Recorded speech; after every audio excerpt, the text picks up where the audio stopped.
অস্টিওআর্থ্রাইটিসের ঝুঁকি কাদের বেশি?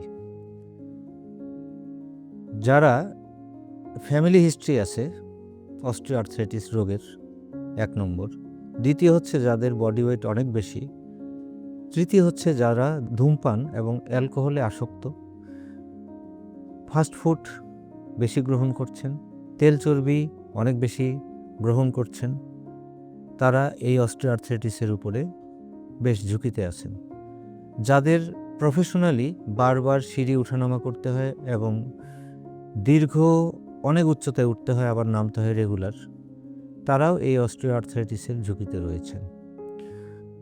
যারা হেলদি ফুড অ্যাভয়েড করছেন, এক্সারসাইজ করছেন না, যাদের ওজন অনেক বেশি, তারাও এই ঝুঁকির মধ্যেই আছেন।